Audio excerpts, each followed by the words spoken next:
Takže zdravím všechny posluchače našeho podcastu Gemerka. Dnes jsem si pozval slavného kanadologa Petra Špetu. Petře, vítej. Zdravím tě, Kýble, a zdravím taky všechny naše posluchače.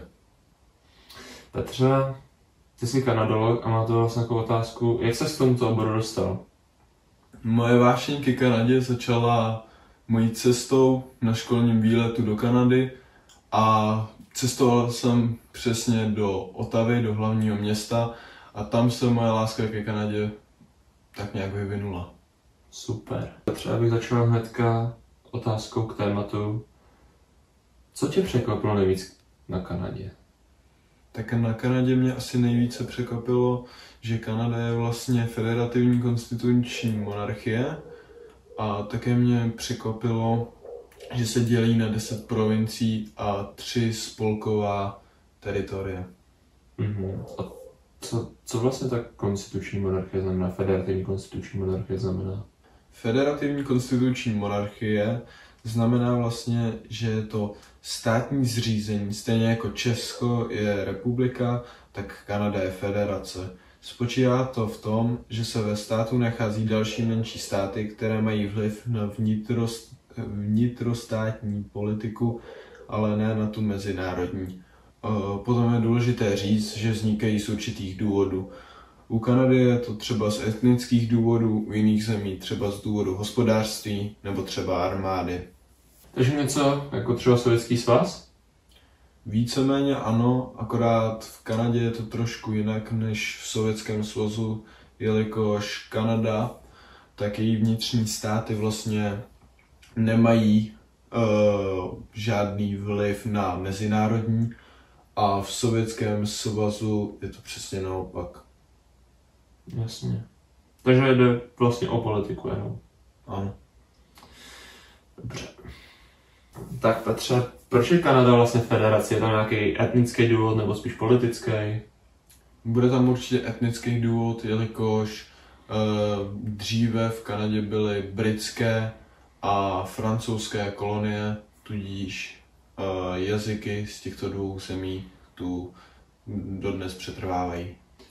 Jasně. No, takže v Kanadě máme vlastně 2 jazyky?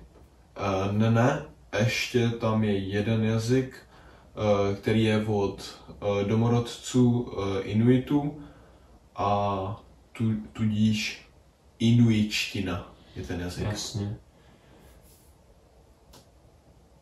Super. Takže Petře, jak se do Kanady vlastně dostali první lidé? První lidé se do Kanady dostali v 4. době ledové a dostali se sem přes Beringovou úžinu. No a co vlastně byli tito lidé zač? Tito lidé byli vlastně sběrači a lovci ze Sibiře a jak jsem již říkal, dostali se do té Kanady ve 4. době ledové. No. Tak Petře, pomoct jsem si do poznámek připravil, že vlastně lidé se do Kanady dostávali většinou na jih a na sever přišli až 10 let dozadu s ustávajícím klimatem. Jak se to jako stalo? Ale proto je jasný důvod. Tím důvodem bylo oteplování. To mělo za následek, že se kmeny Irokesové, Algonquinové a mluvčí jazyků Nade dostavili víc na sever. Co my, Petře, co Evropané, když jsme se tam dostali my? Známým faktem je, že první Evropané v Kanadě byli Vikingové. Ovšem, Vikingové tam neměli žádný vliv a v podstatě v Kanadě nic neudělali, takže bych chtěl spíš zmínit Francouze, jelikož Francouzi vytvořili první kolonie v Kanadě jménem Quebec a Port, teď si nejsem jistý, teď mi to vypadlo, Port Royal, to je to slovo. Port Royal a následně Britové, který založili kolonie Newfoundland. A to bylo taky někdy v 15. století, jako třeba Christoph Columbus objevil Ameriku? Ano, bylo to v 15. století. Když už teďka něco víme o historii, co se přesunou třeba k geografii, s čím Kanada sousedí? Tak Kanada sousedí se Spojenými státy a s Grónskem a zbytek jsou oceány, Tichý, atlantský a severní ledový. Jak jsou vlastně hranice v Kanadě tvořené? Tak hranice jsou tvořené na východě převážně jezery a na západě je to tak, že v podstatě od středu až po Vancouver je politická čára, dá se to tak nazvat. Jasně, takže je tam prostě jako rovina. Ano. Co příroda v Kanadě? Hele, příroda je čistá nádhera. V Kanadě máte nádherný vodopády, lesy obrovský, jezera jsou nádherný, to musím říct. Dokonce mají 38 národních parků. Nejznámější park je Banff v Albertě, známý svými hornatými prostředími, zakrytými nádhernými hličnatými lesy, jezery, vodopády. No zkrátka je to nádhera.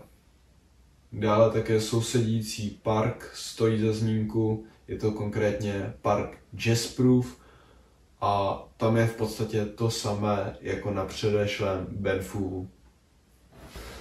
Co je nejvyšší chloubou Kanady, Petře? Největší chloubou Kanady? Spoustu lidí by řeklo, že jsou to Niagarské vodopády. S tím ale já nemůžu úplně souhlasit, protože za mě je to Sleeping Giant. Sleeping Giant je vlastně 250 km čtverečních velký ostrov, který tvoří ležící postavu obra.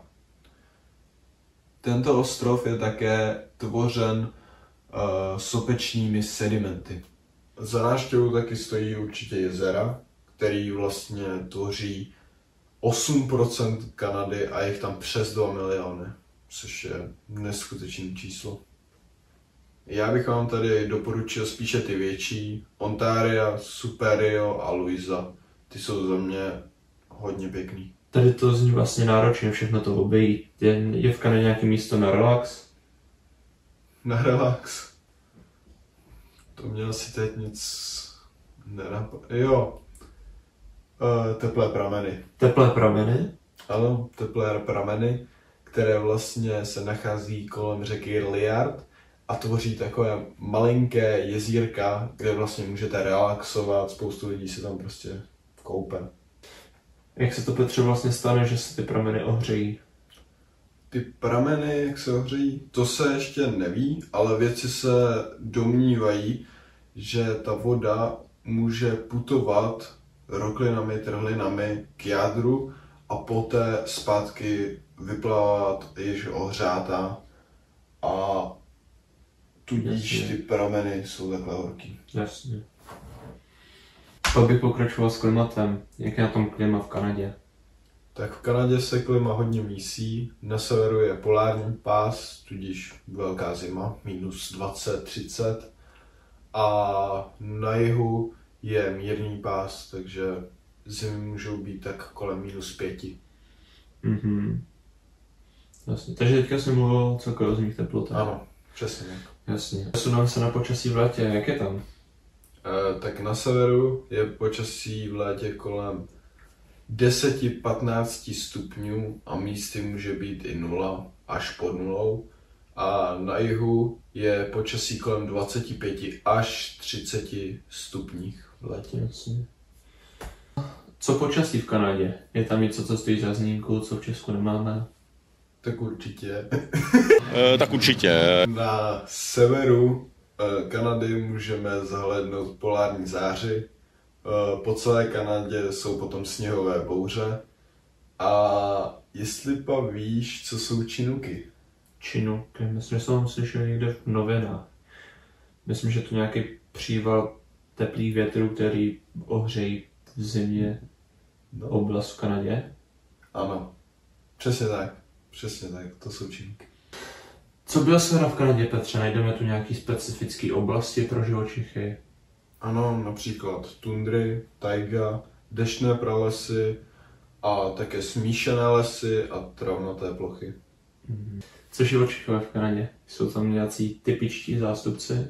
Tak určitě si každý představí takový ty typický kanadský živočichy, jako jsou medvědi grizzly, vlci, losy, pyžmoni, na severu pak polární lišky, soby a někdy lední medvědi. Jasně.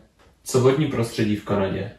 No, jelikož je v Kanadě spoustu jezer, řek, oceánů, tak v Kanadě najdeme například velryby, vidry, v okolí jezer najdeme husy, bobry a neby samozřejmě vládne orel. Co nějaký rizika? Jsou tam nějaký rizika pro přírodu Kanady? Jsou tam rizika a je tam jedno velké riziko a to je urbanizace, jelikož, jak jistě víme, lidi potřebují stále nové baráky, stále se staví a to v podstatě může zničit tu přírodu krásnou Kanady a zahubit tak například losy a spoustu dalších živočichů, který tam všeobecně teď ve volné přírodě žijí. A co třeba globální oteplování? Je tam nějaký vliv?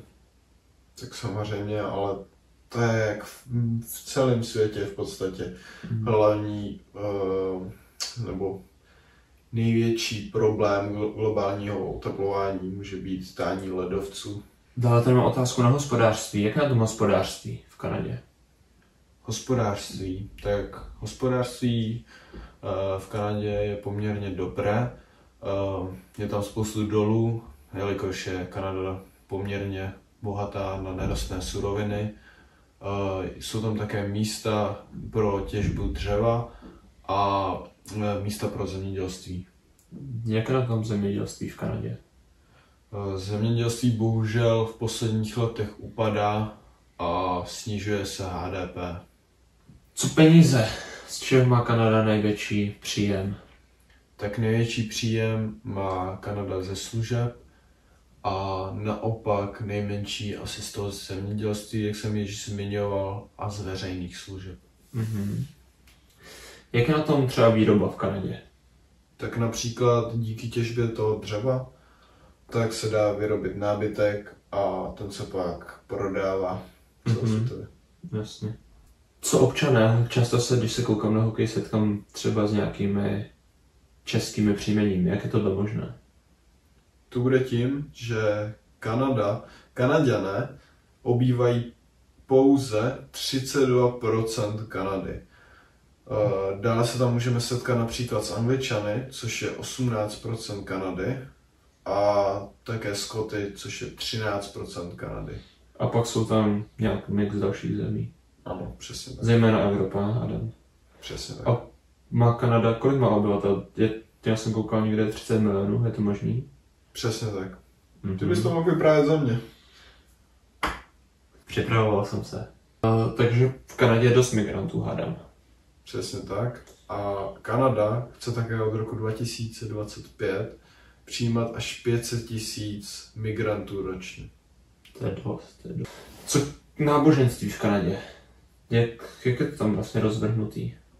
Tak vlastně v Kanadě 70% lidí jsou křesťané, poté kolem 20% jsou lidé nevěřící, 7% jsou protestanté a 3% jsou lidé, kteří vyznávají islám. Jasně. Jak už jsme říkali, v Kanadě je spoustu jazyků. Jak je na tom celkově Kanada? Tak v Kanadě se tedy mluví převážně anglicky. Pak jsem koukal, že ve státě Ontario převládá francouzština, je to možný? Přesně tak.